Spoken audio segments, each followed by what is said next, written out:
توجه! این برنامه شامل صحنه‌هایی است که ممکن است برای همه مناسب نباشد.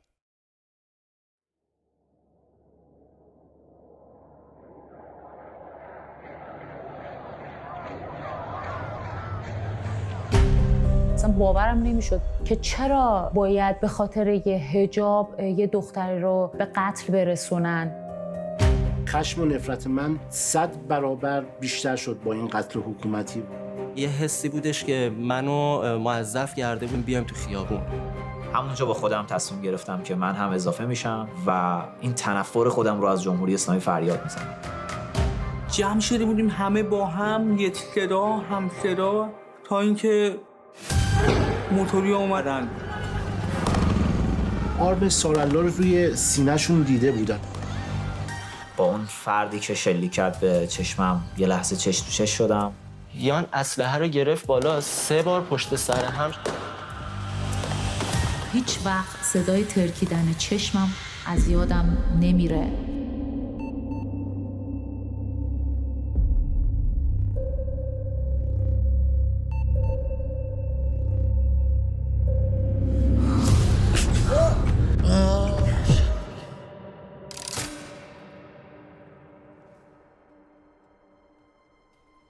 آدم سوال کردن که چرا فعالیت داری میکنی؟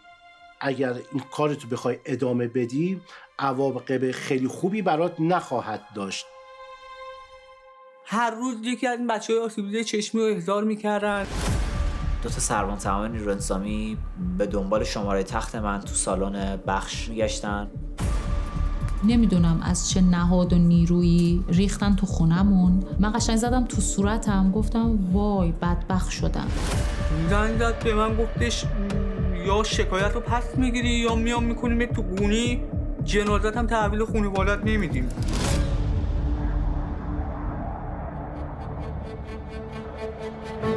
من اومدم تا صدای همه بی صداها باشم. من باید بیام بیرون و صدای بچه‌های آسیب دیده چشمی باشم. چون میدونستم اگه سکوت کنم یعنی در واقع شریک جرمم. نمیذارم با این اتفاق یا با هر حکم دیگه جمهوری اسلامی صدای من رو خفه بکنه. اینا همش سند زنده است. اینا رو نمیتونن از بین ببرن.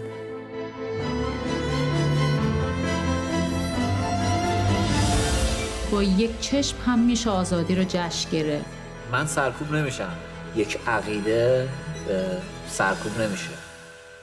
مبارزه ادامه داره.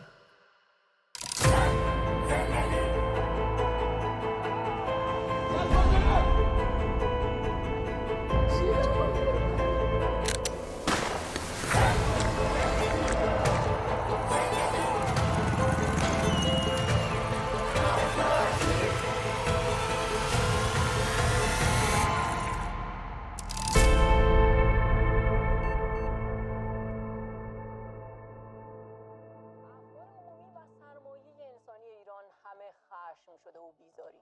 ژینا مهسا امینی قربانی تازه حجاب اجباری حکومت شده. اولین باری که من خبر قتل خانم مهسا امینی شنیدم روز جمعه بود و حوالی فکر کنم ساعت 5:30-6 بود. من از داخل گوشیم داشتم چک میکردم صفحه اینستاگراممو و دیدم خبر قتل حکومتی خانم مهسا امینی اومدش و خیلی من ناراحت شدم. یعنی من واقعا صمیم قلب ناراحت شدم. با خانومم نشسته بودیم، هم خودم و هم خانومم از لحاظ روحی کلا ریختیم به هم.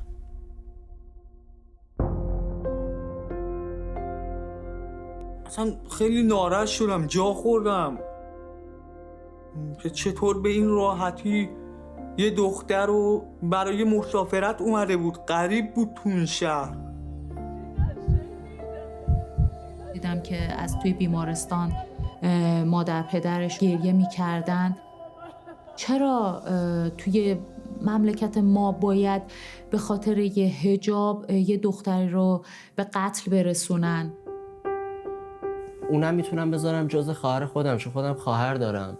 وقتی یه دختری رو به خاطر یه مسئله خیلی عادی میکشن، خب احتمال داره خواهر منم وقتی بره توی خیابون بر اونم این اتفاق بیفته. هیچ فرقی نداره، ما همه عضوی خانواده ایم.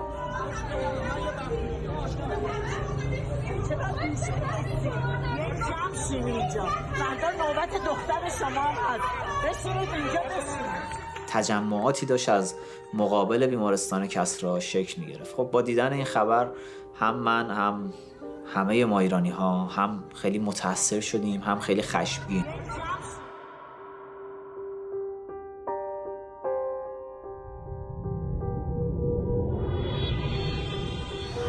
ترس از مردم، حتی نمیذارم نزدیک بیمارستان بشه. اصلا فکرشو نمی کردم کشته شدن مهسا امینی باعث بشه کل ایران یه دفعه با هم متحد بشن، بیان خیابون و علیه جمهوری اسلامی شعار بدن. فکر نمی کردم چنین موجی از جنبش اعتراضی به وجود بیاد که تا اینجای کار ادامه پیدا بکنه و از این موضوع خوشحالم که برای اولین بار بعد از 44 سال جمهوری اسلامی در مقابل مردم در موضع ضعف ایستاده.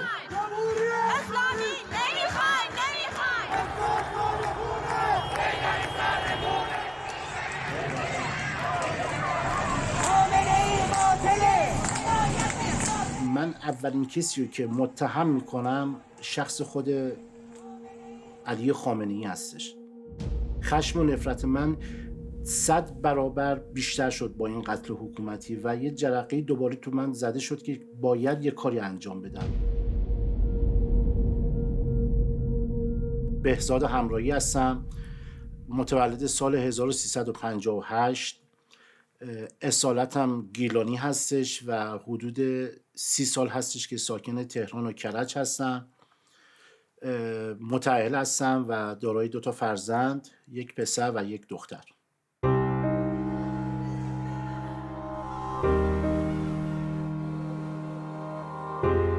شغل من شرکت مشاور تأسیسات آتش‌نشانی بود و حدود 7 سال سابقه کار تو این زمینه رو داشتم. علاقه شدیدی به فوتبال داشتم و تیم پرسپولیس، یعنی که از تیم‌های محبوب من پرسپولیس بود. اکثرا با بچه‌ها میرفتیم جزیره هرمز، هنگام، قشم، شاتل سوار میشدیم تفریحات دریایی یا میرفتیم ماهیگیری. مثلا ساعت 3 صبح قایق یکی از بچه‌ها میومد میرفتیم وسط دریا ماهیگیری میکردیم. عرفان رمیزی پور هستم، در شهر بندرعباس زندگی میکردم، دانشجوی رشته حسابداری و شغلم هم شرکت داشتم و کارهای حسابداری رو انجام میدادم.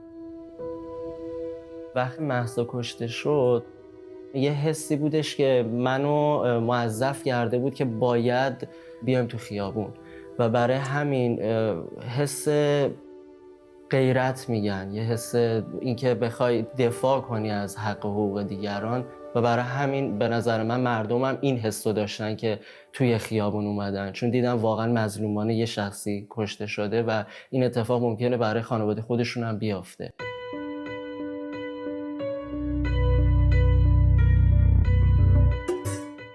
از زمانی که یادم میاد ناراضی بودم از حکومت جمهوری اسلامی، از زمانی که شاید 16-17 ساله بودم.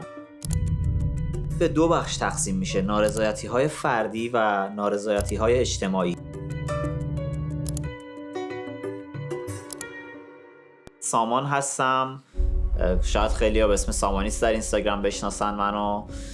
ساکن تهران بودم و در حوزه‌های مختلفی فعالیت داشتم. شغلم آزاد بوده اما در واقع حوزه اصلی فعالیتم کار صادرات و در واقع هم صادرات کالا هم صادرات خدمات بوده. تو اوقات فراغتم خیلی ترجیح میدادم که ورزش بکنم. اهل ورزش بودم همیشه، میشه گفت حتی اعتیاد دارم به ورزش. من از یه زمانی شروع کردم ورزش کردن رو به صورت حرفه‌ای انجام دادم.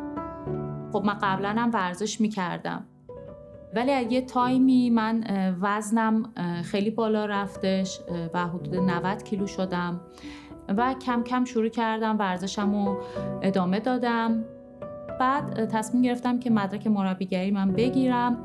وقتی به هدفم رسیدم تصمیمم جدی‌تر شدش، مدرکم رو گرفتم و کم کم شاگرد گرفتم. مرسده هستم، زاده شهر رشت، ساکن شهر تهران، محله ستارخان، 38 سالمه. یه دختر 10 ساله دارم که اسمش روزا هست.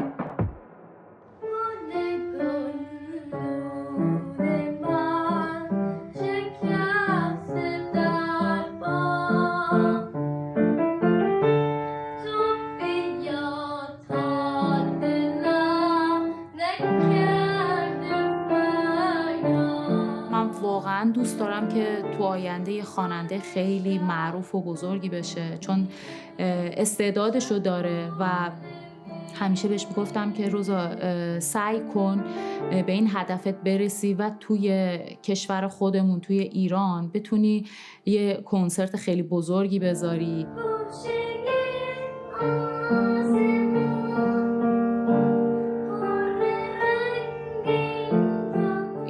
حق تو هستش که این استعدادت که داری شکوفا بشه و یه جورایی حق آواز خوندنت سرکوب نشه توی این مملکت و به آرزوت برسی که دوست داری خواننده بشی. دوست داشتم دکتر بشم ولی به خاطر یه سری شرایط نشد. ولی خب به خاطر اینکه هزینه تحصیل بالا بود و من همزمان هم کار میکردم هم درس خوندم، شرایطش جور نبود. رشته کامپیوتر رو انتخاب کردم.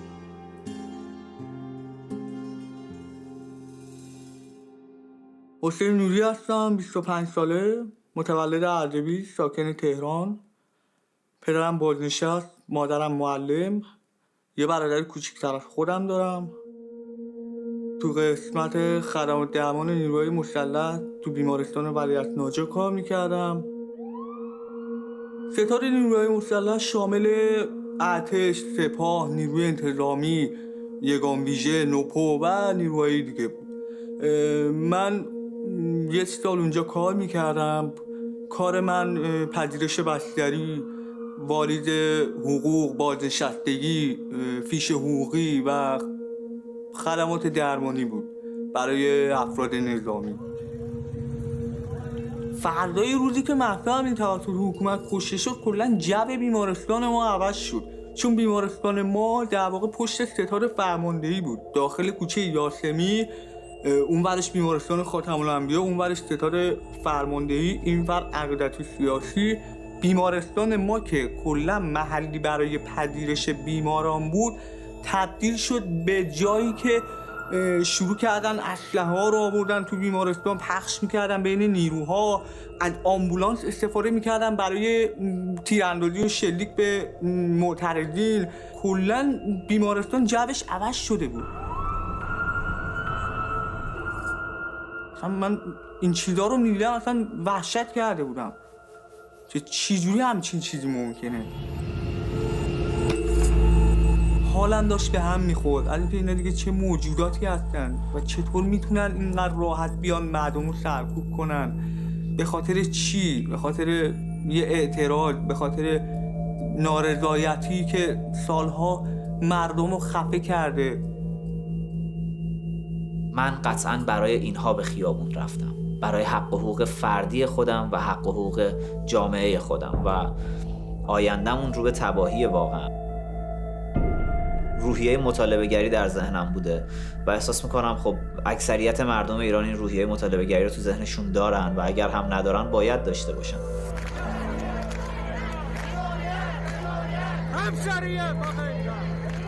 خود من، هم نسلای من طعم زندگی رو توی ایران نچشیدیم و دوست نداشتم بچه‌های خودم، بچه‌های ایران مثل هم نسلای خودمون باشن.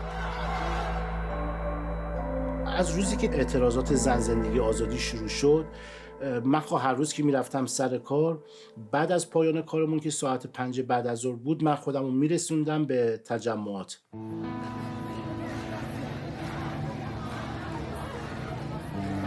ما تصمیم گرفتیم که یه گروه بشیم، 5 نفر از دوستانمون شدیم و شروع کردیم که توی محلاتی که توی شهرمون هست شروع به اعتراضات کردیم، اونجا رو پوشش میدادیم. شروع کردیم به پخش کردن تراکت که از جمله برای زن زندگی آزادی این چون مدل تراکت ها رو میرفتیم تو سطح شهر خیلی با احترام و دوستانه به مردم میدادیم و دعوتشون میکردیم که شما هم حقتون رو طلب کنید از این حکومت، مبارزه کنید، قرار نیست ما همیشه سکوت کنیم. میرفتیم رنگ فروشی، بعد میخواستیم اسپری بگیریم. خیلی جالب بود، در کنار بودن مردم هم میتونستیم حس کنیم که رنگ فروشی از آن میپرس رنگ اسپری برای چی میخوای؟ میگفتیم برای شعارنویسی میخوایم. میگفت خب پس به این 10 تا اسپری رایگان برو برای شعارنویسی. یعنی اینجوری هم مردم کمک میکردن، حمایت میکردن. وقتی من با مردم حرف میزدم نظرامون هممون یکی بود. همه فقط میگفتن اینا برن، یه کاری کنیم اینا برن نباشن.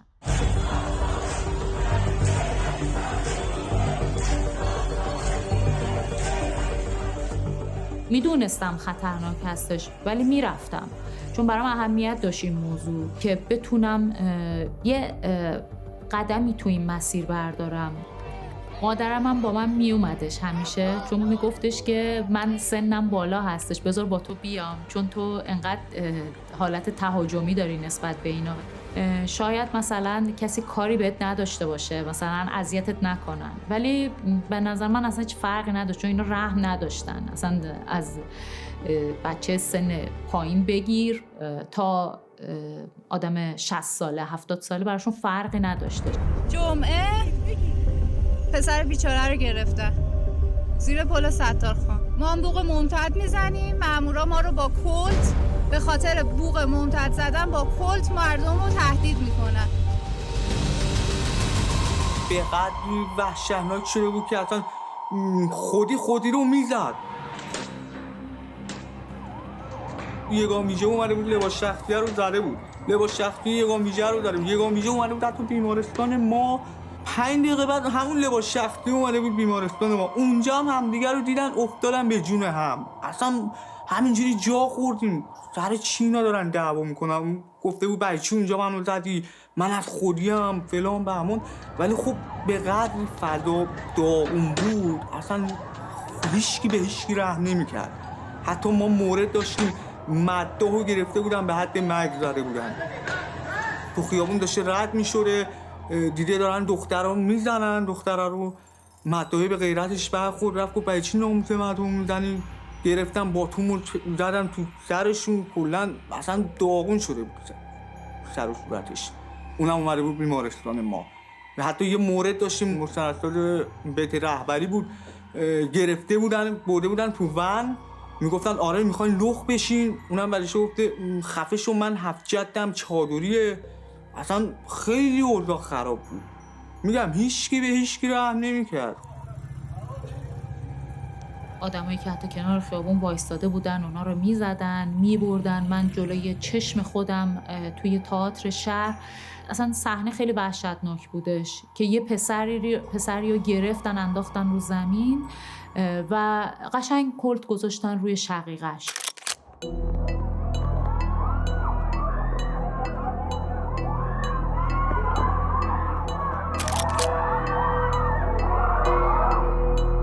باید بگم من زمانی که مثلا خب یک سری ویدیوها رو در اینستاگرام میدیدم به جز خشم و تنفر چیزی نمیتونست تو ذهن من جا داشته باشه و فقط منتظر بودم که ساعت 6 بشه اینترنت رو قطع کنن بیرون بریم.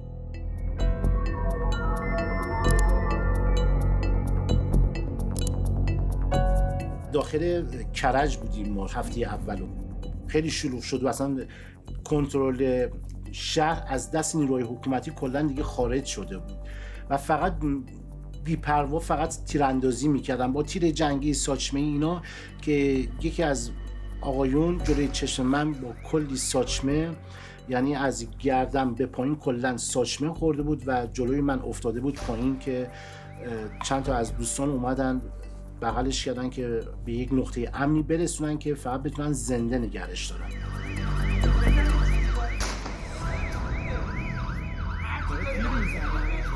خیلی من اتفاقای زیادی تو این مدت توی خیابونا دیدم و خب هر دفعه وقتی میدیدم خشمگین‌تر میشدم و تصمیم جدی‌تر میشد که برم توی خیابون.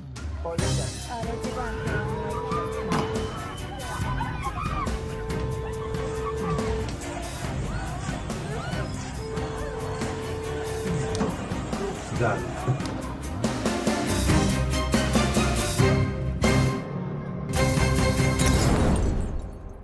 حتی با اینکه مادرم آسیب دیدش همون روزای اول و دیگه نتونست با هم بیادش توی تایمی، من باز میرفتم. برام مهم نبود دیگه. این ترسه دیگه تبدیل به یه خشمی شده بود و هدفم هم مستحکم‌تر شده بودش. یه حس خیلی عجیبی بود، یعنی اصلا انگار هم میترسیدی و هم نمیترسیدی. چی میگم؟ یعنی خیلی حس خوبی بود چون همه مردم در کنار هم بودیم.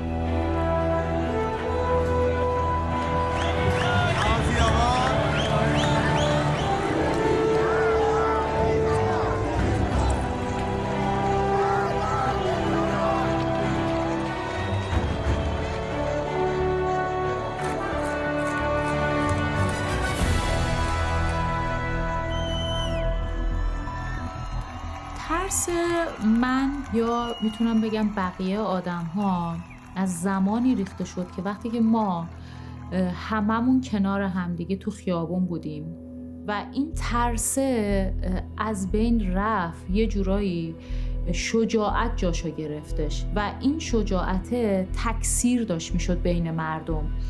و خب من هم استوریای بچه‌های دیگر میدیدم، مثلا شهر رشت میدیدم، چون خب من خودم متولد شهر رشتم. واقعا اصلا انرژی میگرفتم که تو رشتم شلوغه، کردستان شلوغه، جنوب شلوغه، تمام شهرهای ایران همه مردم دارن شرکت میکنن و این خستگی، کلافگی اونا رو میدیدیم، خیلی انرژی ما بیشتر میشدش. بارها بود من میدیدم کنار خیابون اینا روی زمین مثلا افتادن، خوابیدن، دارن استراحت میکنن و خب تیپ و حالا اون ظاهر خیلی کثیف و بدی که داشتن، من اصلا میگفتم که چقدر اینا بدبختن که به این روز افتادن. مردم هر روز می اومدن بیرون، منم هر روز میرفتم بیرون. ستارخان خب جز مناطق بودش که خیلی توی مدت شلوغ شده بودش. توی تایمی که نشسته بودیم دیدم که روی من اول لیزر سبز انداختن، یه چند ثانیه بعدش لیزر قرمز انداختن رو. گفتم که چه پیشرفت کردن، لیزرشون رو رنگش رو تغییر دادن. اون تایم نمیدونستم که لیزر قرمز یعنی چی. بعد چند روز بعد داخل اینستاگرام خونده بودم که لیزر قرمز یعنی که مثلا این شخص شناسایی شده و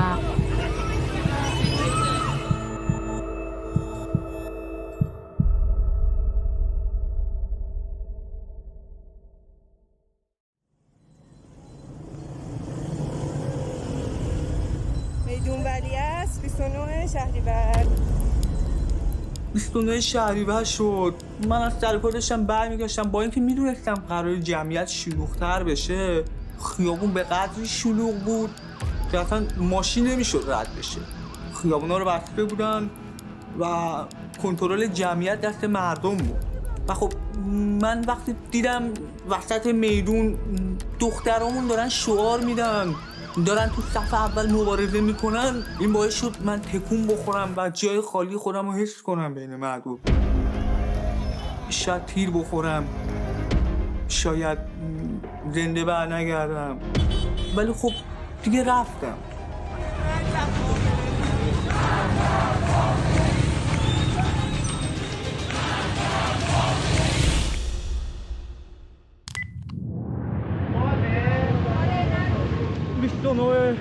شهریور گرد اشکوبر زدن.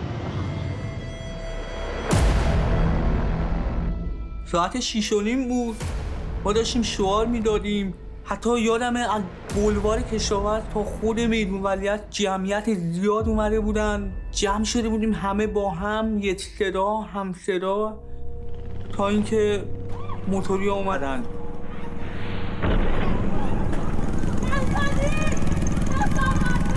لباسا رو دیدم متوجه شدم دیگه نیروهای سرالله هن. شروع کردن تیراندازی و نمیدونم از تیر جنگی بگیر، تیر ساچمه‌ای. اصلا اوضاع به قدری وحشتناک شده بود اصلا باورم نمیشد کجام، یعنی نمیدونستم چه اتفاقی داره میفته. چند نفر رو دیدم افتادن زمین، اصلا داشتم فقط میدیدم دونه دونمون داریم میفتیم زمین. یه نفر پشت سرم افتاد زمین، یهو تیر مستقیم رفت به چشم من. افتادم منم زمین، دوتا چشم هم بسته بود، دیگه نمیدونستم چی کار باید بکنم. اینقدر درد داشتم اصلا فکر میکردم دارم میمیرم، فکر میکردم دیگه تموم شدم. زیر دست و پا هم بودم، هی فرار میکردن جیغ و داد و صدای گلوله جنگی و گلوله ساچمه‌ای و داد و بیدادای مامورا و جیغ میدن و یکی داد میزد نزن، یکی میگفت نکش، شلیک نکن. یعنی به شکل وحشیانه داشتن سرکوب میکردن مردم.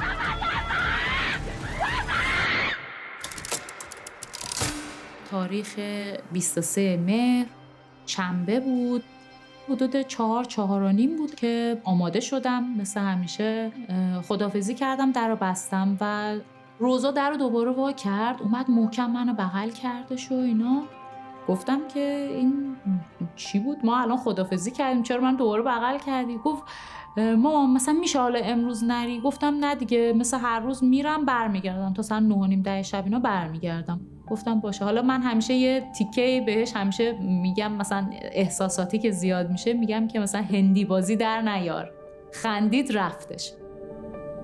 رفتم سمت زیر پل ستارخان. چون تعداد خانوما زیاد بودن، هر کی خبر می آورد از یه جایی که کجا داره شلوغ میشه، کدوم محدوده است و ما بریم اون سمت، یا اینکه خودمون از همونجا یه شلوغ بازی رو شروع می کردیم.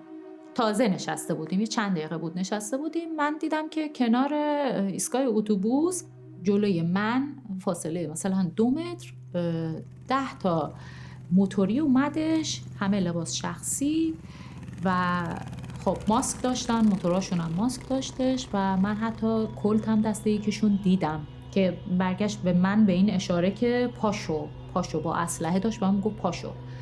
من همون لحظه فقط اومدم که بلندشم، دیدم اینا شروع کردن به تیراندازی، یعنی اصلا اجازه ندادن که ما پاشیم. برگشتم ببینم مادرم کجا هستش. دیدم اینا از زیر جایی که برای نشستن ایستگاه اتوبوس بود که فاصله بودش، از اونجا دلا شده بودن، داشتن با پینتبال دوباره شلیک میکردن به پاهای مادرم و من برگشتم به یه حالت خیلی عصبانی که برای چی دارید میزنید؟ مادرمه، سنش بالاه، نمیتونه راه بره. تو این زاویه که بودم داشتم مثلا بهشون اعتراض میکردم، اینا ناخودآگاه برگشتن همشون سمت من، برگشتن سمت من و همون لحظه یه چیزی خورد تو صورتم و من افتادم و نمیدونستم چه اتفاقی برام افتاده. فقط احساس کردم که صورتم داغ شده و دست راستم گذاشتم روی چشم راستم. اولین چیزی که دیدم مادرم بود و این طرف مستقیم با اسلحه هدفگیری میکنه هر روز داده. دستم اینجوری گذاشته بودم، از لای انگشتام داشت همینجوری داشت خون می اومدش و تمام مانتوم، همه این دستم خیس شده بود. خب من به همه گفتم من هیچ وقت صدای ترکیدن چشممو از یادم نمیره.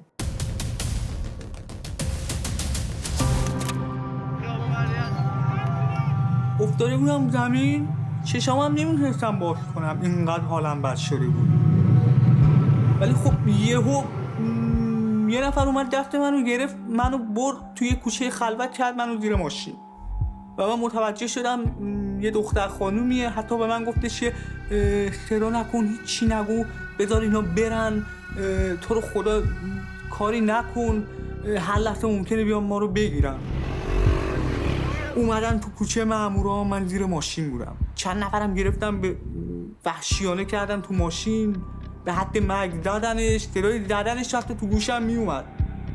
و خب وقتی اون کوچه خلوت شد، اون دختر خانم اومد دست منو گرفت، چون دختر خانم به من گفت آروم باشی، چی نگو، فعلا صدا نکن، بذار اینا برن، میدونم حالت بده. ولی خب 2 دقیقه هیچی نبود. من هنوزم میگم اگه اون دختر خانوم نبود الان من یا جزء اعدامیا بودم یا تا آخر عمرم گوشه‌های زندان بودم.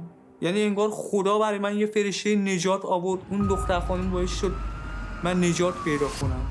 اورژانس اومد به من گفت فضا امنیتی من نمیتونم ببرمت، خودت یه جوری برو. چشم انقدر باد کرده بود خون میریخت از چشم، اصلا داشتم جون میدادم، تا این حد درد میکشیدم.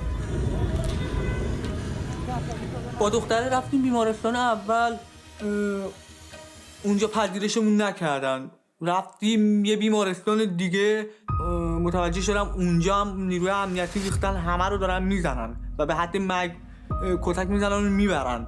رفتیم بیمارستان فیروزگر، اونجا اوایل پذیرش نمیکردن، اونقدر دیگه دختر التماس کرد و اینا اومدن پذیرشمون کردن، ولی خب کار خاصی هم انجام ندادم. فقط اینکه خون میومد چشم یکم آرام بخش تطبیق کردن، یکم حالا پانسمان بندیش کردن و به ما گفتن بریم. حدوداً 5 تا ساچمه تو چشم بود، 2 تا پایین 3 تا بالا. بیمارستان فیروزگر در نیاورد ساچمه رو و به ما گفت برید. من همون شب تا صبح و با همین وضعیت چشمم، با همین خونریزی و ساچمه ها تا صبح سر کردم. حتی یادم نمیره اینقدر رگ میکشیدم که اصلا فقط داشتم ناله میکردم.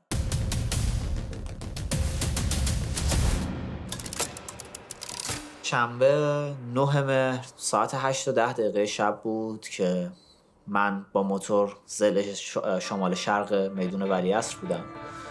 در واقع اون ساعت اعتراضات یه جوری سرکوب شده بود، تعداد نیروهاشون خیلی زیاد بود و ورودی بولوار کشاورز رو بسته بودن، اجازه نمیدادن کسی وارد بولوار کشاورز بشه و همه رو هدایت میکردن به سمت شمال، یعنی به سمت خیابون ولیعصر، به سمت میدون تجریش. من روی موتور وایساده بودم، داشتم اطراف رو نگاه میکردم ببینم که تجمعی هست یا نه، تا اینکه با اون فردی که شلیک کرد به چشمم یه لحظه چش تو چش شدم و خب قبلا من رو تو همون میدون ولیعصر دیده بود این فرد و به محض اینکه با هم چش تو چش شدیم سر اسلحه رو آورد بالا. در کمتر از 1 ثانیه این اتفاق افتاد که به صورت من شلیک کرد.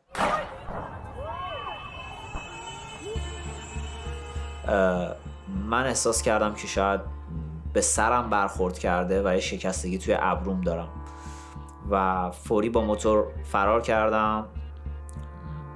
توی راه حقیقتاً کار خاصی انجام ندادم به جز اینکه واقعا بلند بلند میخندیدم به اینکه، یعنی میدونید یک خنده شاید از روی خشم که این همه سال جمهوری اسلامی خب آسیب زد به همه ما و حالا اینم روش حالا یه شکستگی تو صورتم هم بهش اضافه شد. ولی خب زمانی که رسیدم به بیمارستان متوجه شدم که شدت ضربه چون بالا بوده باعث انفجار قسمتی از چشمم شده.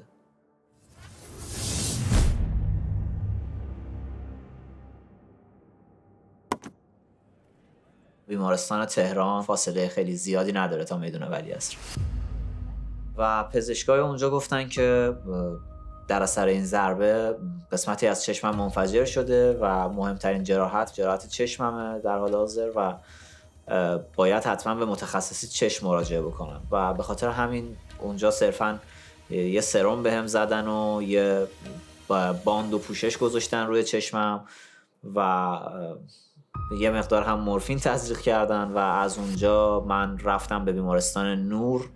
اونجا هم متاسفانه چون دیگه ساعت 11 شب شده بود متخصص چشمشون نبود که همون لحظه بخواد ببینه.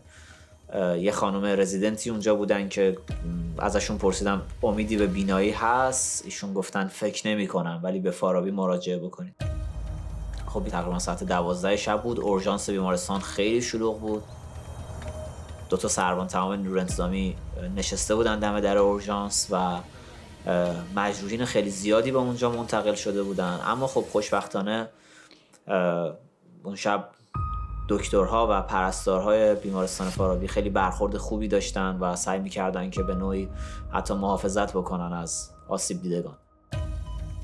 در واقع دکتری نبود که بتونه من رو اون شب عمل بکنه، به همین دلیل با همون در واقع وضعیت چشم زخمی و بدون پانسمان تا فردا صبح رو سپری کردم و فردا ظهرش تقریبا بود، ساعت 12:01 بود که یه عمل جراحی داشتم که در واقع فیزیک چشمم رو لطف کردن دکتر و حفظ کردن که چشم تخلیه نشه. ولی خب یه قسمتی از چشم کلا نیستش، الان وجود خارجی نداره و قسمتی از شبکیه و قرنیه تخریب شده. در واقع چیزی تو چشم من نمونده به دلیل اینکه ساچمه به من شلیک نشده، اسلحه پینتبال بوده و گلوله پلاستیکی بوده.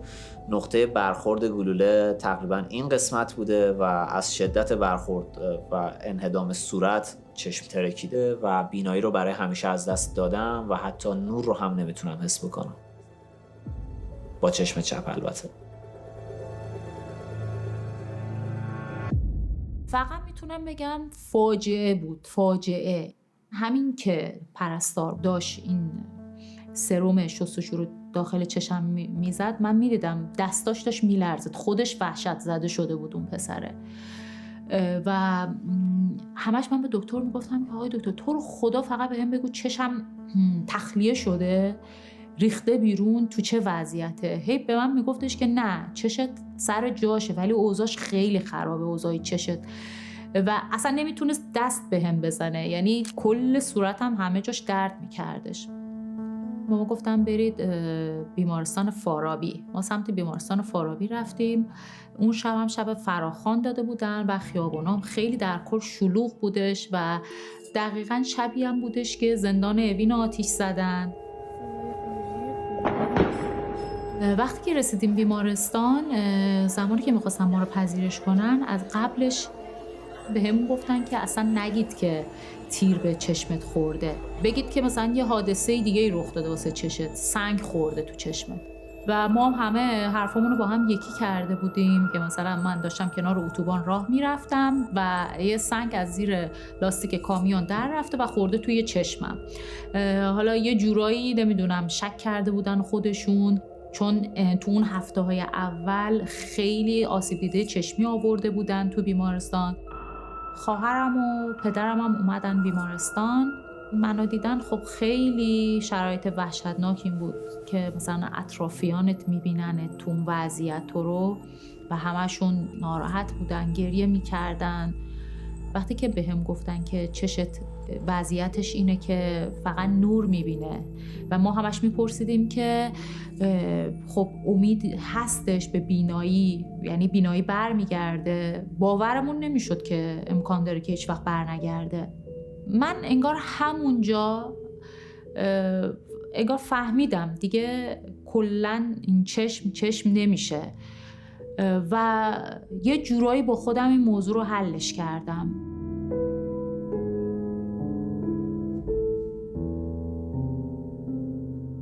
اینکه اطرافیانتو میدیدی همش دارن گریه میکنن، این خیلی برام عذاب آورتر بودش.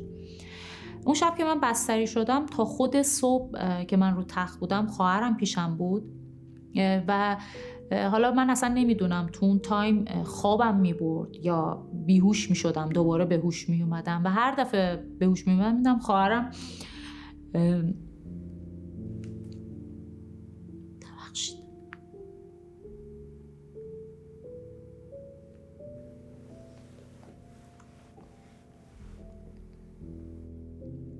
میدونم که خواهرم تو صورت منه. بهش میگفتم که خیلی اوضاعم خرابه، گفت نه خراب نیست، ولی خب تمام صورتشون وقتی میدیدم ورم کرده از گریه. بعد دوباره خوابم میبردش. حالا نمیدونم چقدر میگذشت، یه رو نیم ساعت، دوباره من به هوش میدیدم تو صورت منه و با قول خودش میگه که تا خود صبح تمام جزئیات صورتت حفظ شدم که و همش میگفتم که به چه جرمی بعد همچین بلایی سرت بیادش. ،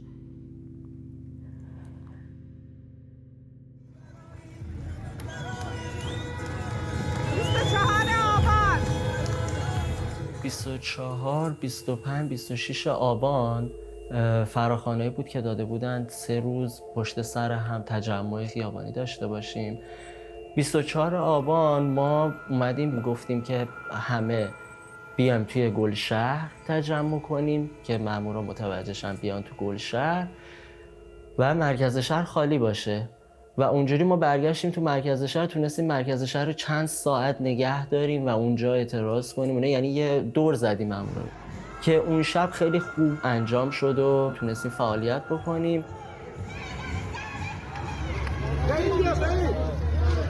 روز 25 آبان که رسید، وقتی که وارد شدم دیدم خیلی صدای تیراندازی داره میاد و بسیجی خیابونا رو بستن، شیشه‌های ماشینا رو دارن خورد میکنن اینا. یه دختری رو دیدم تیر خورده بود تو چشمش ترکیده بود، داشتن پدرش بغلش کرده بود ببرتش.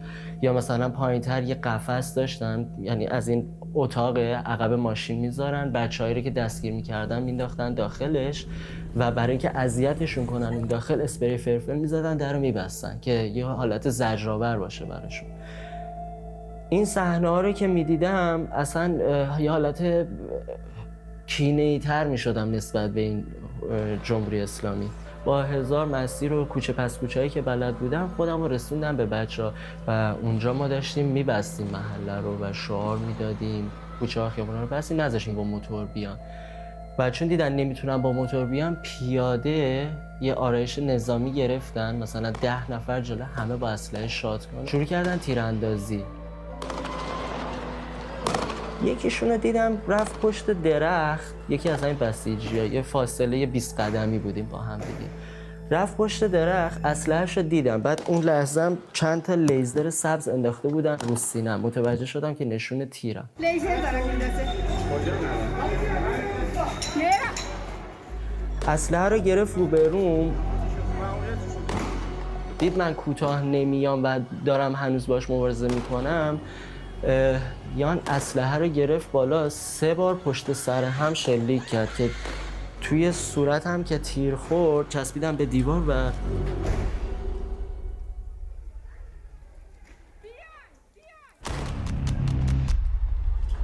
اون شب یکی از وحشیانه ترین جنایت های جمهوری اسلامی بود که از همه سو با ما تیر می زدن و اونجا توی ساعت 11 شب مستقیم 3 بار به من شلیک کرد، سر، صورت، سینه.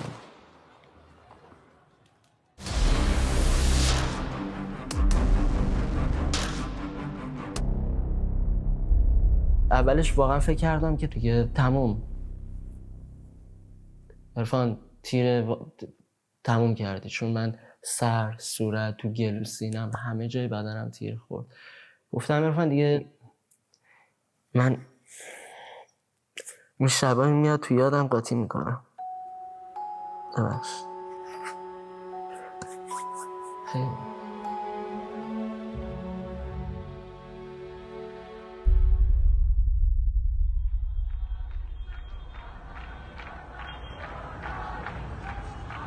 روز 24 آبان که اولین روز فراخوان شده بود برای سالگرد آبان 98، من ساعت 2 بعد از ظهر از شرکتم مرخصی گرفتم. گفتم من باید این روزی به یاد موندنی هستش واسه من رسیدم صادقیه تهران.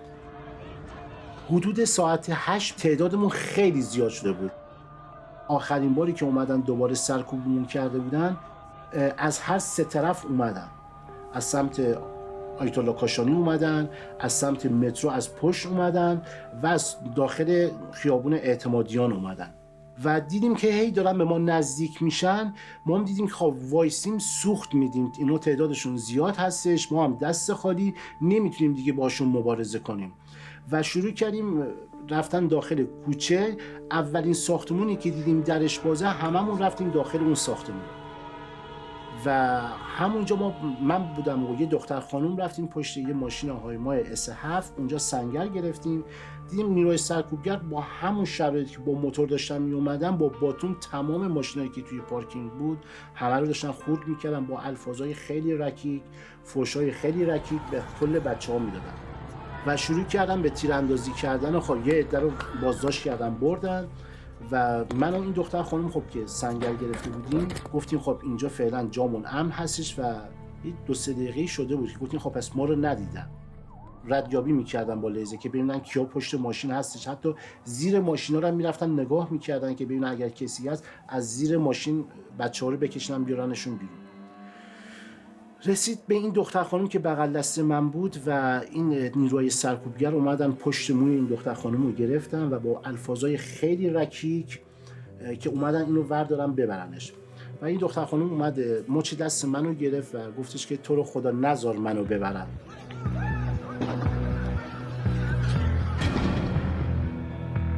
منم اونجا خب دیگه نتونستم نگاه کنم یه تماشاچی باشم و با این نیروی سرکوبگر اومدم دست به یقه شدن، گلاویز شدیم و با هم درگیر شدیم که خوشبختانه این دختر خانم تونست فرار کنه از دستشون و طی این درگیری که من با این نیروی سرکوبگر داشتم یکی از نیروهای دیگه شون اومد دست من از پشت گرفت و یکی دیگه تو فاصله خیلی نزدیک با تیر پینتبال زد تو چشم من. تنها چیزی که اون لحظه من تونستم ببینم باز شدن لبش بود و یه حس رضایتی که در درون خودش بود که میتونه به من شلیک کنه. به چه علت؟ خب من دستم از پشت بسته بود. تو اون لحظه من نمیدونستم که میخواد به چشم من شلیک کنه و چون اسلحه رو مستقیم گرفته بود تو صورت من همونجا گفتم دیگه پرونده زندگی من همینجا احتمالاً دیگه بسته میشه.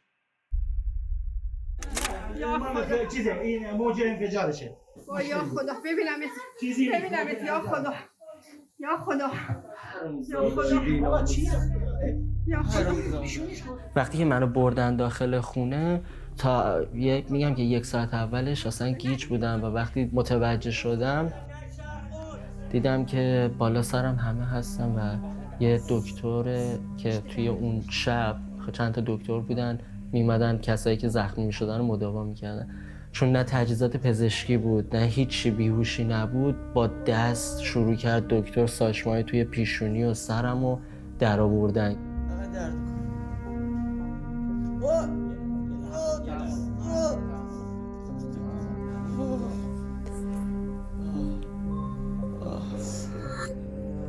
میتونم یه لیوان آب بخورم؟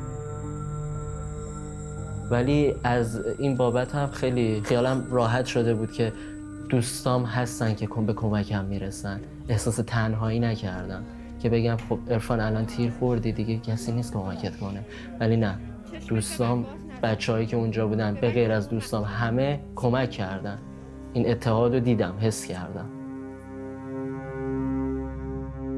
خوشبختانه یه خانم و یه آقای جوون که جلوی در وایستاده بودن خب دیده بودن کلی نیروهای سرکوبگر اونجا هستش و سر صدا بودش و تونستن اومدن زیر بغل منو گرفتن و منو بردن داخل خونهشون و من زندگی مجدد خودمو میتونم به جرئت بگم که مدیون این خانم و آقا هستم که منو نجات دادن. یعنی در واقع من از دست نیروهای سرکوبگر در آوردن. اینجا بود که حس اتحاد و من واقعا لمس کردم که مردم ما خیلی شجاعانه توی بطن ماجرا بودن. حالا خب یک سری داخل کف خیابون بودن، یک سری هم خب پشت قضیه بودن و کسایی که اینجور اتفاقات براشون میافتاد، تیر میخوردن، زخمی میشدن، نجاتشون میدادن که دست نیروهای سرکوبگر نیفتن. 1 2 6 9 من عینک داشتم و تمام این خورده‌های شیشه عینکم داخل چشم چپم رفته بود. تو اون ساختمونی که منو نجات دادن داشتن هماهنگ میکردن که آمبولانس بیاد دنبالم و منو ببرن به یک بیمارستان. گفتن که اگر ما ببریمش بیمارستان احتمال 90% بازداشتم میکنن. خب شانسی که من اینجا آوردم اون خانم خودش پرستار بود که همونجا همون خانم با یه دکتر بیهوشی و اتاق عمل هماهنگ کرده بود که بیاد توی خونه کارهای اولیه رو انجام بده که چشم منو نگه دارن.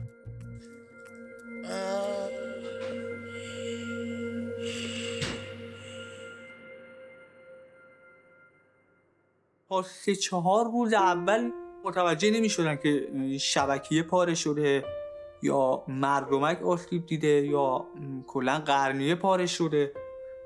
بعد از 5 روزی که تون میرفتم برای معاینه دکتر تشخیص دادن که مردمک کلا رفته شبکیت هم آسیب دیده و خب کلن هم نمیدیدم. کلن بیناییمو کامل از دست داده بودم، یعنی سیاهی میدیدم.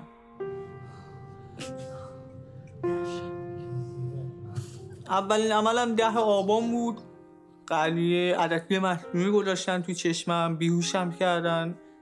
بعد یه هفته این عدسی چشمم جابجا شد، یه کوچولو اومد پایین و خب یعنی سر جاش نبود، در واقع با هم نبود.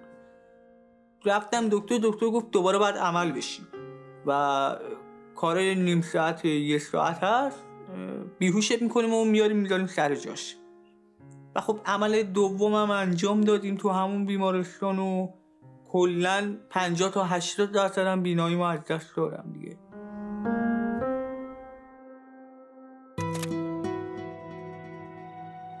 روز بعد از عمل توی اتاق معاینه بودم و 2 تا سربان تمام نیروی انتظامی به دنبال شماره تخت من تو سالن بخش دنبال تخت 25 میگشتن. بعد به کمک یکی از دوستان و برادر یکی از مجروحان دیگه موفق شدم که بیمارستان رو ترک بکنم و خودم رو به یه مکان امن‌تری برسونم.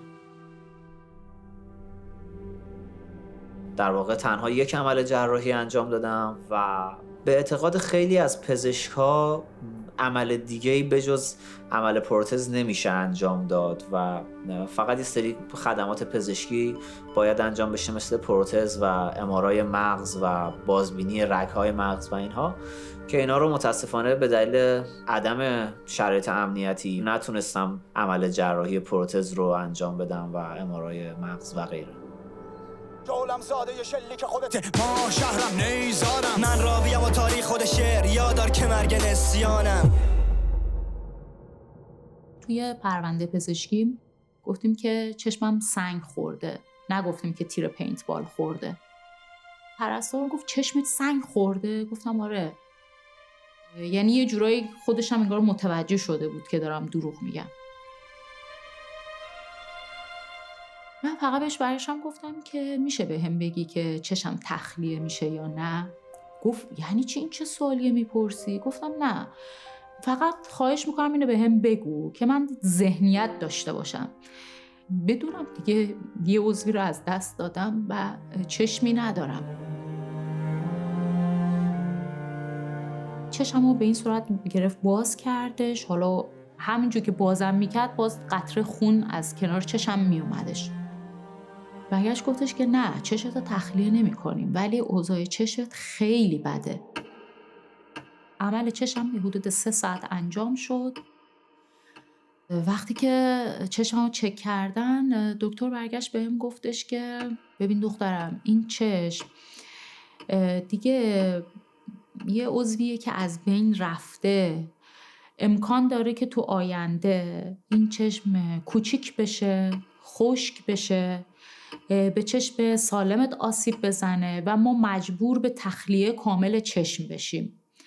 وقتی اینو که بهم گفتش من احساس کردم همون لحظه الان با سر میرم توی اون میز و تو اون دستگاه بینایی سنجی و همش به این فکر میکردم که الان من چجوری باید اینو به روزا باید بگم. و تصمیم گرفتیم بگیم که من خواهرم توی بیمارستان بستری شده، یه اتفاقی براش پیش اومده، تو بیمارستان بستری شده و من به عنوان مراقب برای خواهرم هستم، در صورتی که برعکس این موضوع بودش. تو اون 2-3 روزی که توی بیمارستان بودم تمام مدت روزا زنگ میزد، هی میگفت چی شد؟ خاله چی شده؟ گفتم من حالا مراقبشم دیگه، میام خونه. میگفت آخه مگه میشه فقط تو باید مراقبش باشی؟ چرا یه سر نمیای خونه؟ من توی بیمارستان گفتم که از من عکس بگیرید و خب از همون حالتی که چشمم داشتش عکس گرفتن ازم و حالا یه عکسم هم که خیلی وایرال شدش تو همون حالتی که خون داره از چشمم میادش و حالا اون علامت وی رو دارم نشون میدم. خودم عکسمو توی پیجم گذاشتم. پیجم هم پابلیک بودش. 2-3 روز بعد از این که عکسم گذاشته بودم خلاصه دخترم متوجه میشه که اون شخص من بودم. یعنی یه جورایی فهمید و منم مجبور شدم بهش بگم.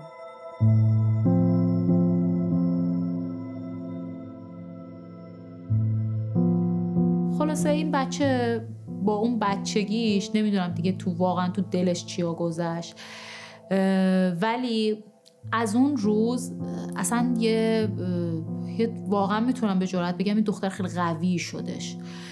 تمام نقاشیاش، تمام حرفاش، تمام چیزاش اساس من بود. یعنی نقاشیاشو منو میکشید، حرفاش در مورد من بود. انگار اون ایده و عقیده‌ای که من داشتم به خاطرش رفتم، بیشتر اون به این نتیجه رسید که این ایده و عقیده درست بوده.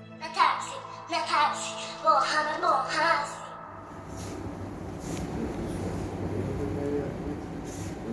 بعد از اینکه من تیر خوردم، اولین عملی که انجام دادم تو کلینیک تخصصی توی بندرعباس پارگی قرنیه بود و بعد از اون عمل اولی که انجام دادم، دکتر که گفت باید برم شیراز برای جلوگیری از تخلیه چشم و با کمک پدرم که منو رسیدیم شیراز و اونجا اونجا هم عملم کردن و تزریق روغن، عمل دومم تزریق روغن تو چشمم انجام دادن، جلوگیری از تخلیه چشمم کنم. بعد از این عملم دیگه مراحل پوزیشن خوابم بود که بعد روی شکم میخوابیدم و این روی شکم خوابیدن یه مقدار برام با این که چشمم هم درد میکرد بعد از این عمل برام یه ذره شرایطمو سخت کرده بود، چون هم به قفس سینه فشار میومد، حس خفگی داشت، گردن درد داشتم.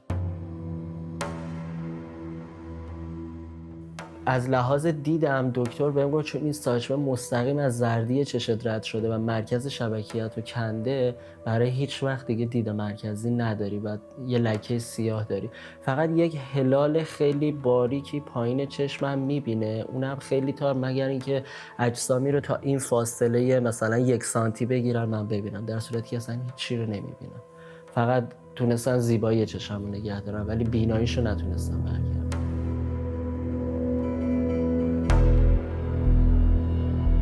بعد از عمل چشم ساچمه‌های توی سر و سینه و دستامو یه مقداریشو درآوردن، ولی بعضی از ساچمه‌ها روی اعصابمه. اینی که رو فکم اگه در بیارن لبم میافته برای همیشه، یا اونی که تو چشمم هنوز مونده تا سمت مغزم رفته نمیشه درش بیارن. پشت تاندوم دستمه، بعضی موقع انگشتام بی‌حس میشن، این انگشتمو اومدن در بیارن حسش از کار افتاده. توی سینه‌ام، تو دنده‌ام، توی نزدیک قلبم هنوز ساچمه است، نمیشه در آورد. تو گلوم نزدیک شاهرگم. اینا ساچمه‌ای که جای حساس بدنمه و به عنوان یه همخونه دارمش.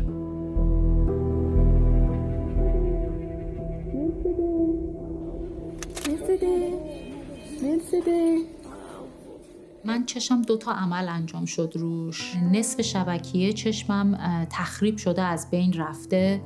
الان چشمم مردمک نداره کلاً. چند ماه باید دمر میخوابیدم یا سرم باید پایین میموندش و فشار چشمم رو تمام مدت دکتر باید چک میکرد که فشار چشمم پایین نیاد، چون به قول تمام حالا دکترایی که توی این مدت رفتم همشون میگفتن اگه فشار چشمت پایین بیاد خیلی خطرناکه و امکان داره که چشم کوچیک بشه، عصبا فعالیتشون رو کلا از دست بدن و مجبور به کل تخلیه چشم بشیم.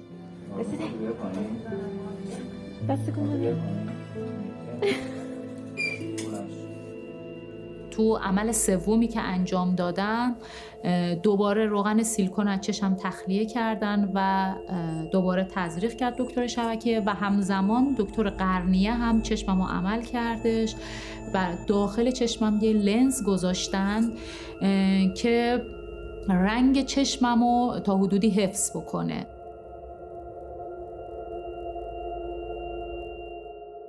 من رفتم بیمارستان لب و فی نژاد. همون تو معاینه اول دکتر گفتش که آقا چشمت باید تخلیه بشه و برای چشمت ما هیچ کاری نمیتونیم بکنیم. بنا به اصرار من گفتم نه، من نمیخوام چشمم تخلیه بشه. ساعت 5 بعد از ظهر من رفتم تو اتاق عمل و ساعت 12 شب از اتاق عمل اومدم بیرون.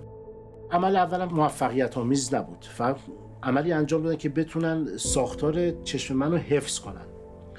28 آبان عمل دومم انجام شد که روغن تزریق کردم و اون هم متاسفانه موفقیت آمیز نبود و جواب نداد و روز به روز وضعیت چشم راست من تحریک میشد. به چه علت؟ روزی که این اتفاق برای من افتاد شماره عینک چشم راست من 1.75 بود و اول دی ماه من رفتم برای معاینه چشمم، برای تعیین نمره عینک چشم راست من شد 4.25 و خب روز به روز داشت تحت تاثیر قرار گرفت. دکترها گفتن آقا باید سریعا چشم چپتو تخلیه کنیم، اگر تخلیه نشه احتمال داره شما چشم راستت هم از دست بدی.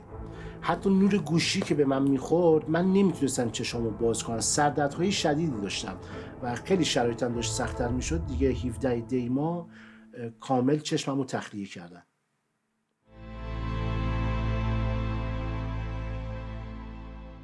اواخر آبان ماه تصمیم گرفتم استعفا بدم، چون دیگه واقعا نمیتونستم به اون نظامیانی که به چشم من شلیک کردن، به اون بی وجدانا بی شرفایی که چشم منو، نه تنها چشم منو، جون هموطنامون رو گرفتن، چشم بچه های دیگر رو کور کردن، من نمیتونستم دیگه خدمت کنم، احساس شرم میکردم.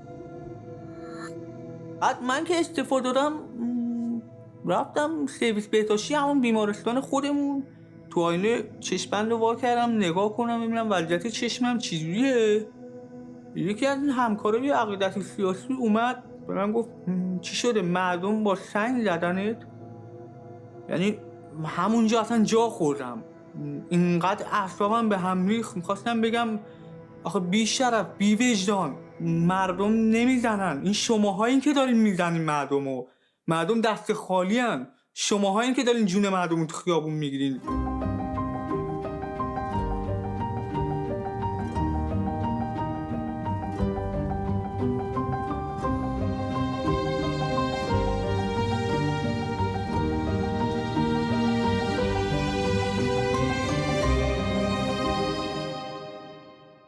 از اونجایی که پدر من جانبازه و پدر بزرگم شهیده و معاون بنیاد شهید با پدرم رفیقه، از این موضوع با خبر شده بود و به پدرم گفته بود که پسرت میتونه برای دریافت غرامت بیاد اینجا. آقا ما شروع کردیم رفتیم کاراشو انجام بدیم بنیاد شهید و شکایت هم کردیم.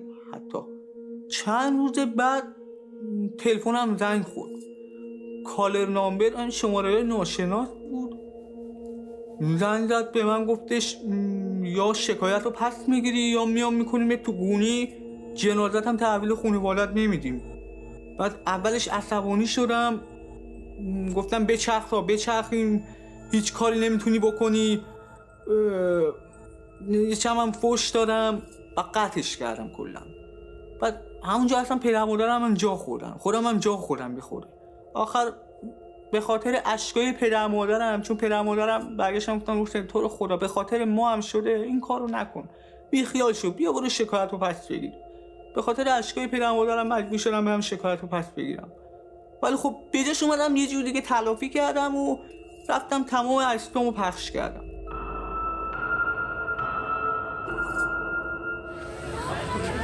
14 بهمن خانم کوثر افتخاری افتخار دادن، برای ما اجرای زیبایی داشتن. تشکر از کوثر. این باعث شد من تو اینستاگرام به غیر از خودم بچه‌های آسیب دیده چشمی هم پیدا کرده بودیم، با همدیگه در ارتباط بودیم. یکی از دوستان آسیب دیده چشمی یه تئاتری برگزار کرده بود و ما برای حمایت از ایشون وظیفه خودمون دونستیم که بریم و از ایشون حمایت کنیم. اون لحظه هم حتی اونور خیابون 4 تا موتوری نقابدار داشتن به ما نگاه میکردن، ما رو رصد میکردن. تو یک بحبوحی بودیم که بچه‌ها یواش یواش داشتن خودشون رو رسانه‌ای میکردن، اونایی که آسیب چشمی دیده بودن و باید این جنایت جمهوری اسلامی رو ما باید نشون میدادیم. اگر من نشون نمیدادم خب بزرگترین خیانت رو در حق خودم میکردم. چرا؟ چون با این کار خودم نشون میدادم که آقا جمهوری اسلامی زده چشم منو کور کرده، من راضی هستم. روزی که من بازداشت شدم جلوی محل کارم، آدم سوال کردن که چرا فعالیت داری میکنی، به چه علت داری فعالیت میکنی و اگر این کارتو بخوای ادامه بدی عواقب خیلی خوبی برات نخواهد داشت. گفتم خب من باید بیام بیرون و از ایران خارج بشم، بتونم صدای بچه‌های آسیب دیده چشمی باشم و بتونم دادخواه چشمای از دست رفته باشم. تو اون لحظه‌ای که من داشتم از ایران خارج می‌شدم، حس تماما خشم و نفرت داشتم و میدونستم که یک سفر یک طرفه خواهد بود.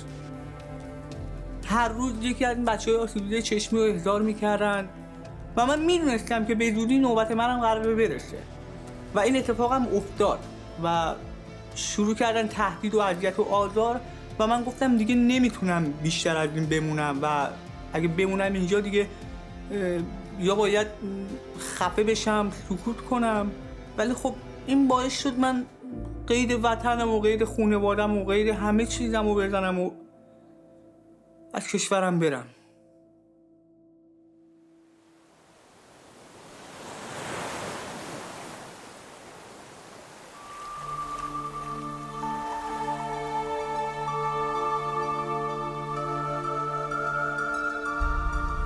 زمانی که تصمیم گرفتم از ایران خارج بشم، خب دلیل این بود که خیلی تهدیدهای امنیتی شکل گرفته بود که میدونستم قطعاً احکام بدتری پشت این قضیه خواهد بود و خب از طرف دیگه خانواده هم خیلی نگرانی‌های زیادی داشتن بابت اینکه دیگه حداقل با این اتفاقی که افتاده دچار مشکلات بعدی نشم. و من حقیقت بعد از اینم که بهم شلیک شد تو بیمارستان بودم که عکسای چشم خودم رو پخش کردم و خیلی هم تو اینستاگرام دست به دست شد پستایی که در رابطه با چشم مجروح من بود و خیلی خب تهدیدایی هم که داشت بیشتر میشد و تصمیم گرفتم که خارج بشم از ایران.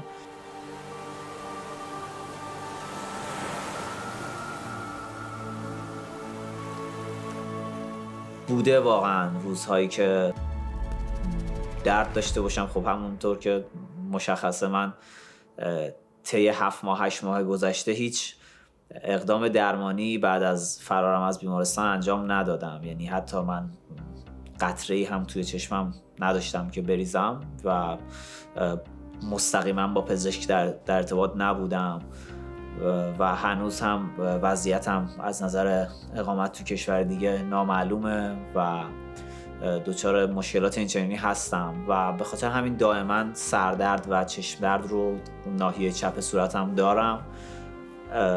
ولی خب واقعا برام مهم نبود که چشمم از دست رفته و نهایتش این بود که پیش خودم میگفتم ای بابا چش چپم هم از بین رفت، یعنی خیلی مسئله بزرگی برام نبود. ولی از یه طرفم یه حس غروری به خودم داشتم که این زخم باید بمونه، نباید از بین بره و حتی دکتر که میگفت باید پروتز بکنی چون یه سری حالا مسائلی هست که ممکنه بقیه جاهای صورت هم کج بشه، تصمیم گرفتم که دلیل از دست رفتن این چشم رو روی دستم تتو بکنم تا این زخم همیشه با من بمونه و اگر شخصی با من مواجه میشه بدونه که من برای چی چشمم رو از دست دادم.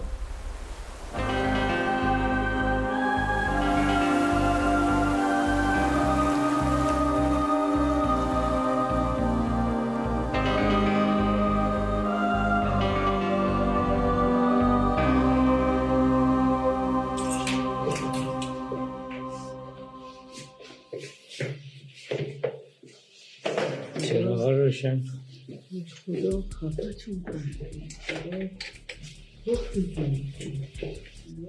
خیر نبینید. آقا شما از این چی میخواستیم؟ ما موقع اونجا قایم کرده بودیم تاریخ 24 دیما حدود ساعت 7:30 شب نمیدونم از چه نهاد و نیرویی ریختن تو خونمون و تمام خونمون رو به هم ریختن. هارد و USB یه موبایل دیگه داشتم اونو بردن، یه دفتر داشتم که تو خودشون بردن. تمام اتفاقاتی که تو این مدت که توی خیابونا رفته بودم که مردم چیکارا میکردن و تمام اون اعتراضا رو همه رو داخلش نوشته بودم و یه جوری به عنوان یک سند تاریخی برای خودم نگه داشته بودم که حتی تو آینده برای روزا بیشتر که بتونه روزا بخونه و بدونه که برای ما رسیدن به اون هدفمون، برای این جنبش زن زندگی آزادی چی کارا کردیم، مردم چه شجاعتی داشتن و همیشه حضور داشتن تو خیابونا. از اون به بعد تمام مدت من حملات عصبی بهم دست داد و خب دیگه خارج از کنترل خودم بود این حالت‌ها. خب من تو اون دفتر چیزایی که نوشته بودم احساس می‌کردم که و میدونستم که اونا رو به عنوان مدرک علیه من استفاده میکنن، چون با دستخط خودم نوشته بودم و دیگه حملات عصبی انقدر روم زیاد شده بودش که حتی باعث شدش که به چشمم هم دوباره آسیب بزنه.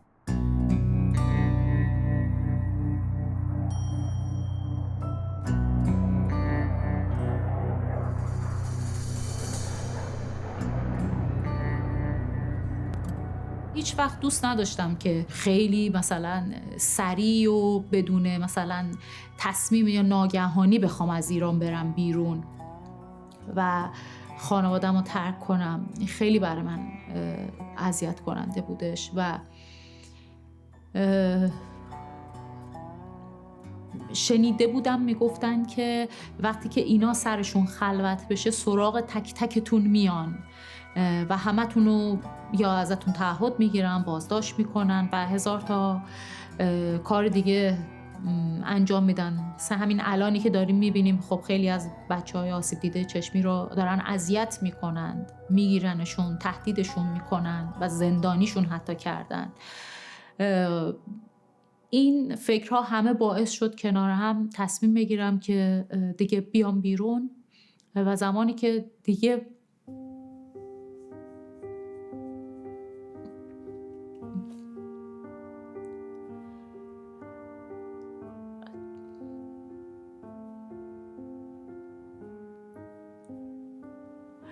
خب من بدون دخترم اومدم.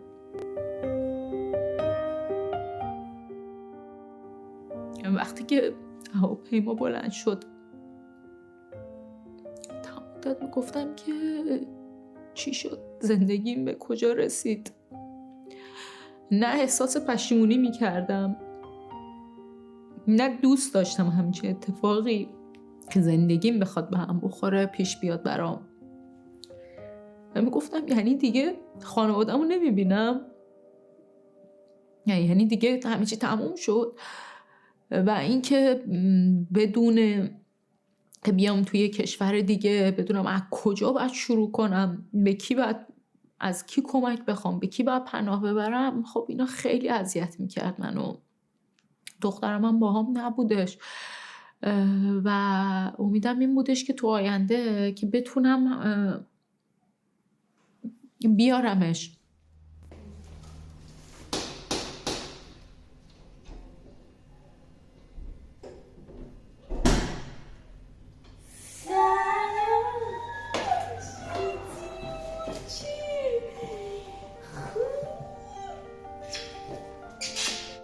خب خدا رو شکر الان با هم هستش و خب خیلی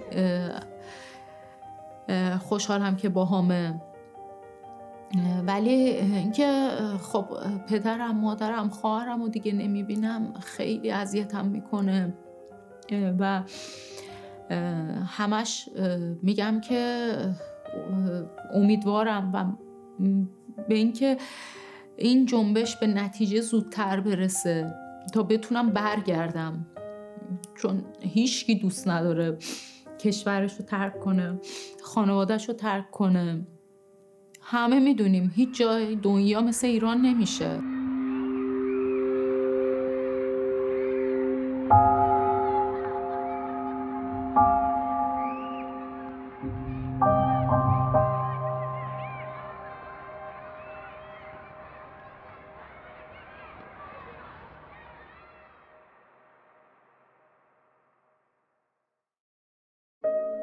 برای توی کوچه رقصیدن، برای ترسیدن به وقت بوسیدن، برای خواهرم. با اینکه من توی اعتراضات شرکت کردم و چشممو از دست دادم و چه شبایی رو تا صبح با درد سر میکردم و چه روزایی درد میکشیدم، ولی پشیمون نیستم.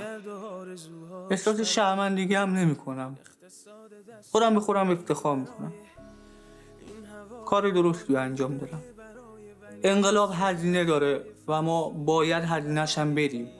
من حتی جونم به خاطر وطنم میدم. جونم برای آزادی کشورم میدم.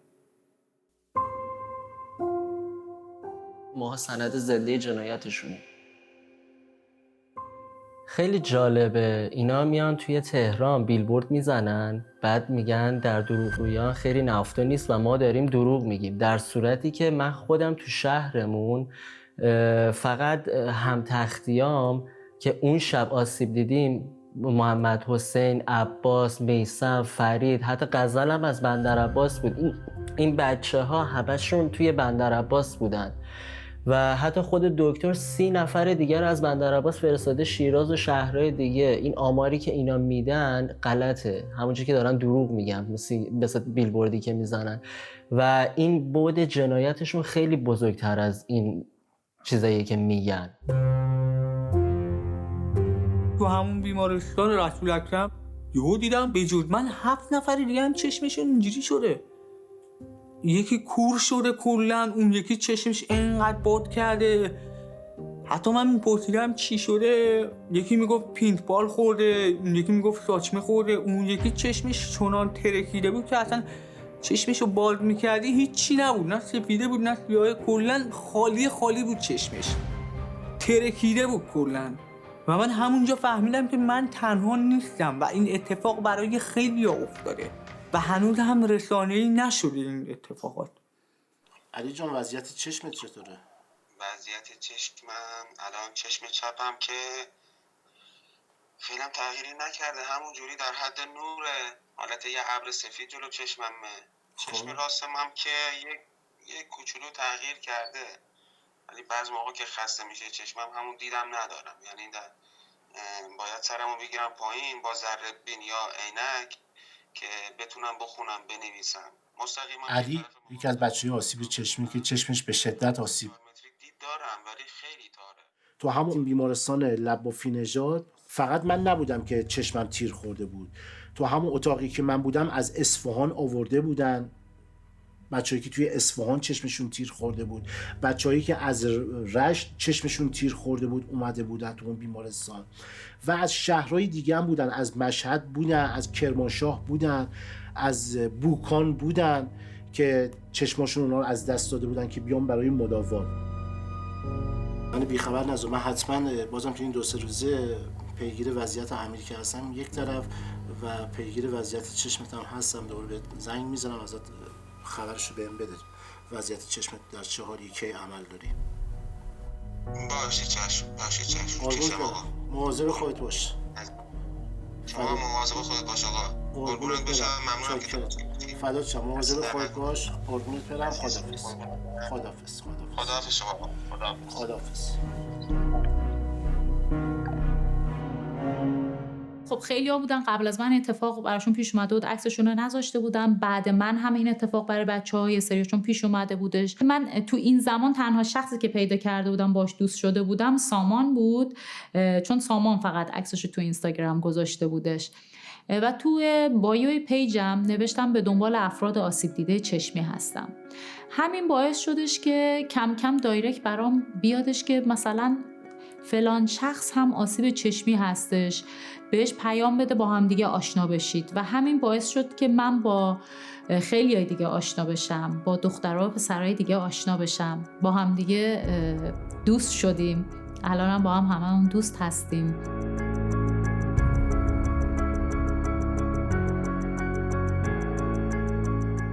باعث شدش که یه جورایی رسانه‌ای بشیم و مردم بفهمن که اینا چه بلاهایی سر ما آوردن.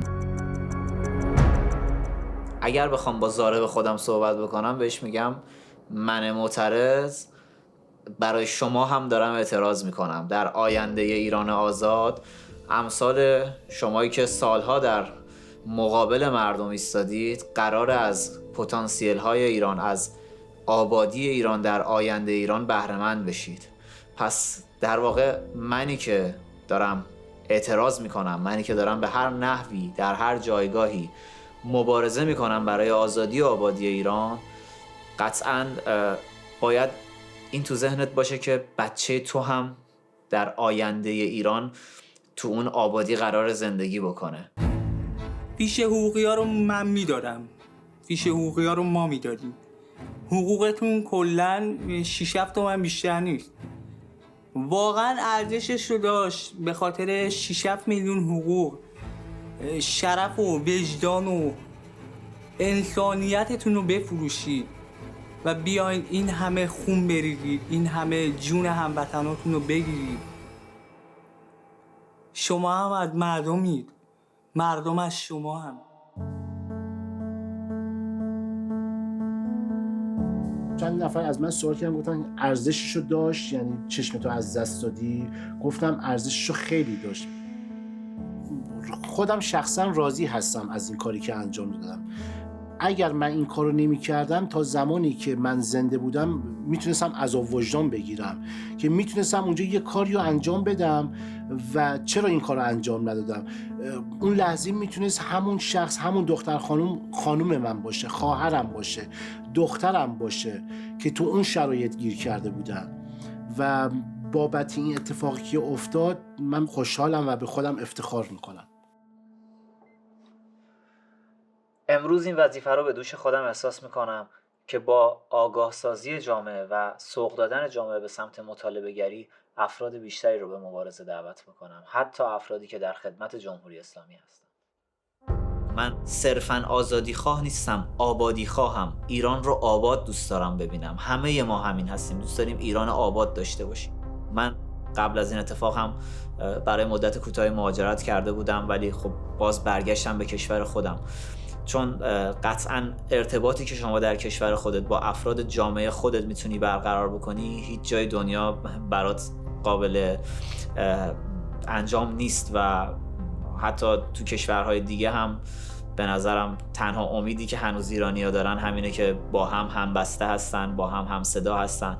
و بعضاً با ایرانی‌ها خارج از کشور که صحبت میکنم، همین که در تظاهرات‌ها دور هم جمع میشن و عکس و فیلم‌های خودشون رو پخش میکنن، میشه این رو به وضوح تشخیص داد که در کنار هم خوشحال‌ترن ایرانی‌ها.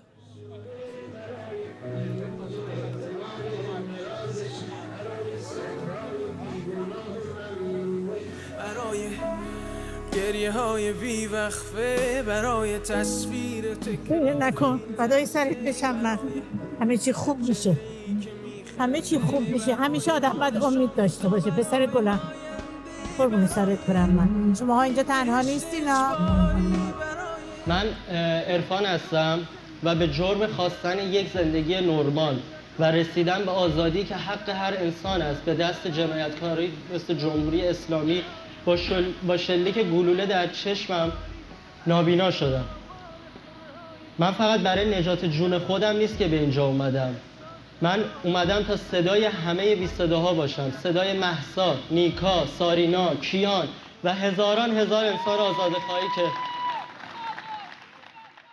اصلا پشیمون نیستم، چون راه و انتخابی بود که خودم انتخاب کردم و برای هدفم که آزادی بود قدم برداشتم و اصلا ازش پشیمون نیستم، چون چشممو فدا کردم برای آزادی، برای راحتی زندگی خانواده‌ام، برای راحتی زندگی دیگران. به این طرز فکر اومدم و الانم بهش افتخار میکنم. به چشم تک تک دوستام افتخار میکنم، به خاک تک تک دوستام افتخار میکنم، چون اینا از جون و دل برای آینده ما ایران پادرمین گذاشتن. نفر از دور دلم میخونه، آسمون وحشت ما، سفره تان شرم از این کابوس، شرم از این افسوس. اصلاً پشیمون نیستم، حتی بگی 1%. با اینکه کل زندگیم به هم ریخت، از این رو به اون رو شد. یعنی اگه باز زمان به عقب برگرده بازم قطعا میرم، چون من حالا چشمم از دست دادم. این همه آدمایی که عزیزاشون از دست دادن فرقی نیستش. خلاصه ما باید این مسیر رو ادامه بدیم. بخوایم با هر چیزی استوب کنیم به نتیجه نمیرسیم و باید حتما ادامه بدیم و واسه همین میگم اصلا پشیمون نیستم. ما نباید بترسیم. من از جمهوری اسلامی نمیترسم به دلیل اینکه من دارم کار درست رو انجام میدم. اون کسی که داره کار نادرست رو انجام میده باید بترسه. جمهوری اسلامیه که باید بترسه، چون ما سمت درست وایسادیم. به نظرم ما نمیترسیم. از گلوی تو صدای ما و بلا چاو بلا چاو بلا چاو چاو چاو میپریم از خواب یه شب مهتاب. یکی میگه یادم ها، یا همه با هم یا همه تنها، با که بیداریم تا فردا. ماها لایق آینده روشنیم. صدای همدیگه باشیم، برای هم باشیم. اجازه ندید این همه خونهایی ریخته شده پایمال بشه. شماها لایق خوشبختی. این ایرانمون لایق ویرانی نیست. این حکومت به غیر از تباهی هیچی نداره و اگر ما مردم در کنار همدیگه باشیم 100% آزادی رو تو کشورمون جشن میگیریم. به قول نوید که میگه طناب دار دور گردن همه ما هست ولی نوبت ماها نرسیده. که این گندم تو خیابونه، خوشه خشم من و تو تشنه بارونه. من نفر اول، شخص اول ایران رو متهم میکنم.